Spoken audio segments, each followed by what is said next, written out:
Hi guys, this is my attempt at a quick and dirty just overview of how to read both treble and bass clef, because I realize that a lot of our theory assignments are using both clefs and some of you only know one.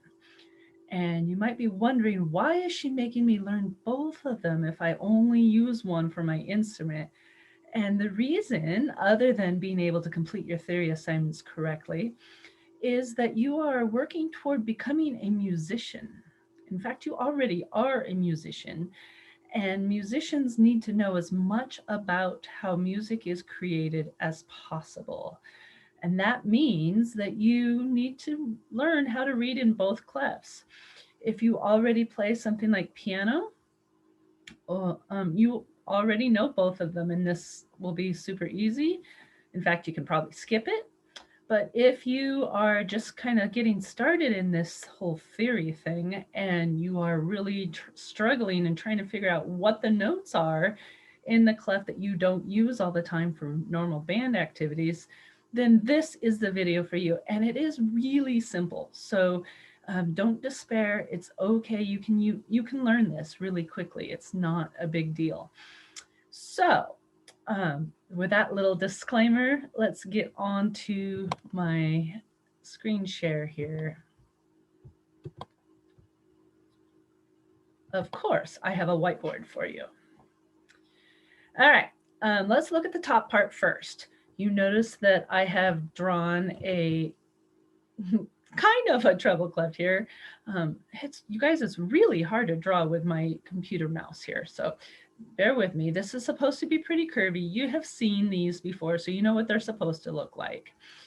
And there's 5 lines and 4 spaces in both clefs. That's the standard way. All right, so the little curvy part always goes around the G line. And that's one reason why the treble clef is also called the G clef, because it shows you where the note G is. That curly Q circle part always goes around G. If it's somewhere else, then it's not a treble clef. It's something else. Okay, let's do the spaces. Name them. There's 4 spaces, F, A, C, E. And it just so happens that space and face rhyme. So that makes it super easy to remember. All you have to do is know that we are naming them from the bottom to the top, and the space notes are face. So F-A-C-E. You can't get a whole lot easier than that. Let's move to the line notes in the treble clef. Line notes have E, G. There's our G that the treble clef goes around. B, D, and F. And people have come up with all kinds of little sayings to help remember this, because ijigababuf isn't a word. And it doesn't rhyme with line, but this is one of my favorites, empty garbage before dad flips. And you can see here that the first letter of each one of these words is the note names. So I tried to underline them. I think you get it. Empty garbage before dad flips. There's all kinds of things. You can make up your own that is super funny to you. Anything that helps you remember the order of them is okay. There's no special magic to this saying. It just helps you remember the order. If you forget all of that, you can always go back to just knowing that this line is G. The note right under it has got to be F.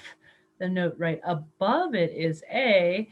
And then we have a B, and then C, and D, E, and F. Okay. Of course, we have notes that go beyond these notes or beyond the staff.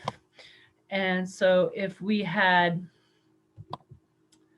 a note right under the staff here, that would be D, sits right below the staff. Below D would be C. C also has a ledger line, so a short part of the staff that would go right through it. Okay. You also can have notes above the staff. The next note, of course, after F would be G. It's just plain alphabet.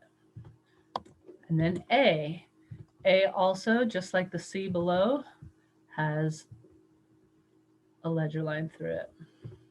It's important to note also that this C that I drew at the bottom with the ledger line, this one right here, also is middle C.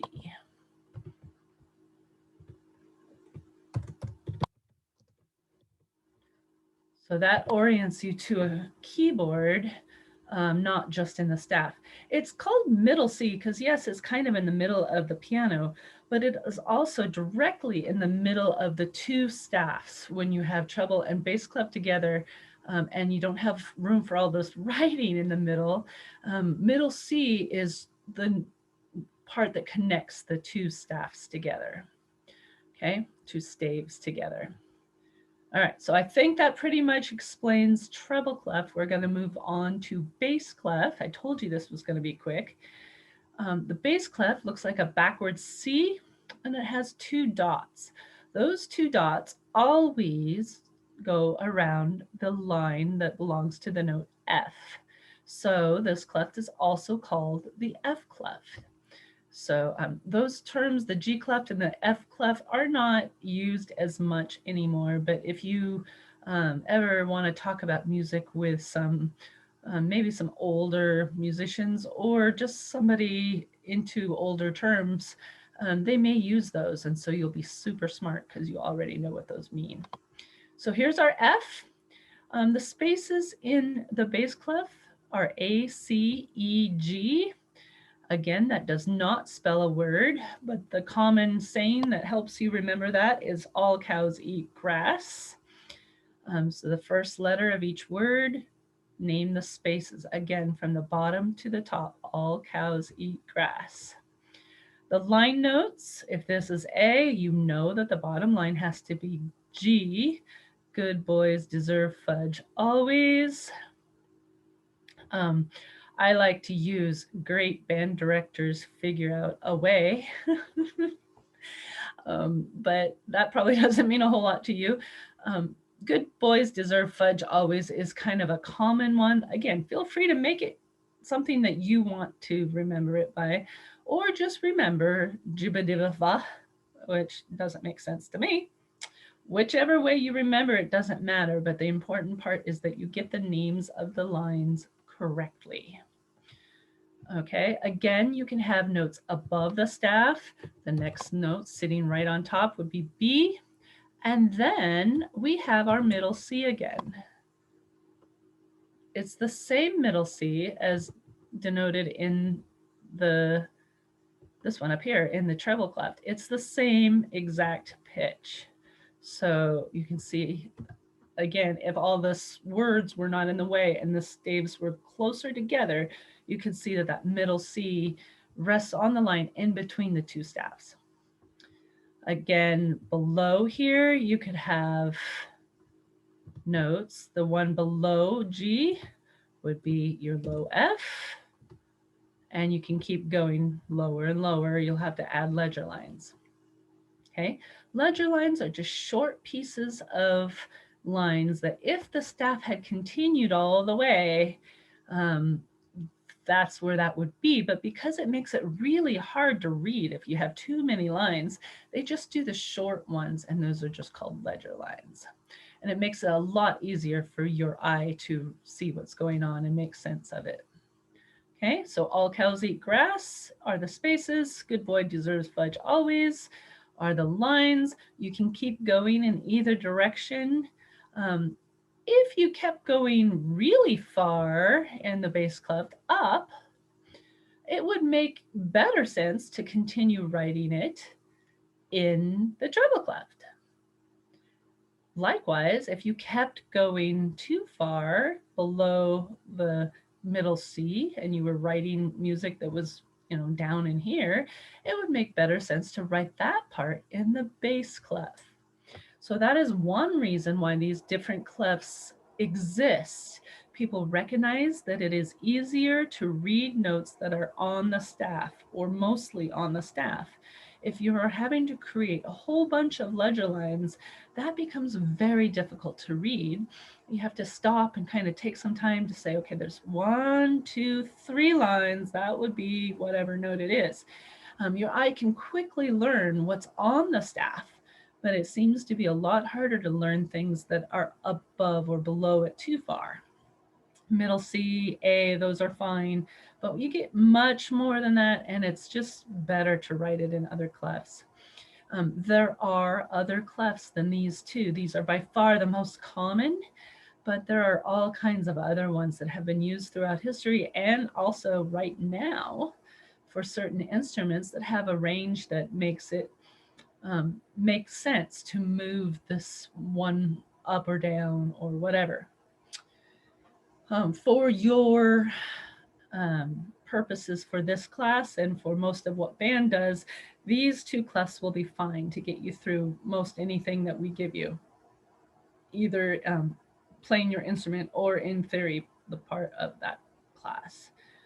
So lots of information, but none of it very difficult, right? All right. I hope that helps. If you are new to, say, like probably bass clef, that's kind of new to you, it will take you a little bit of practice, just like it did when you were learning treble clef. It'll take you a little bit of practice just to be able to read it without thinking about it, but it won't take very long. You guys are super smart. You're good at figuring things out, and it will be in no time at all. You'll be like, oh, this is easy. And I think it's pretty darn amazing that our brains are powerful enough, was created powerful enough that we can read bass clef and treble clef at the same time. And that blows my mind when I stop and think of all the thought processes that has to go through your head to play something like piano, where one hand is reading in one clef and the other hand is reading in another clef, and they can do that at the same time. That's pretty amazing, and I think it's worth taking a second to just admire God's handiwork there and creating us in such a way that that is possible. A funny story about that, I remember my uncle was learning piano the same time I was when I was in like 5th grade. And so I went over to his house and we were talking. He goes, how do you do that? I'm like, what? I don't know. He goes, how do you read in 2 clefs at the same time? And I had never thought about that. I just did it because my teacher told me to. I didn't think about all the things that have to happen to make that possible. And so it set me back for a little bit. It took me a couple days to get over that and be able to do it at the same time again. So I always gave him a bad time about that. But it is a wondrous thing that we are capable of doing, and you can do it too. So with just a little bit of practice. So until next time, hope that helps you with your theory. And as always, if you have questions, just let me know.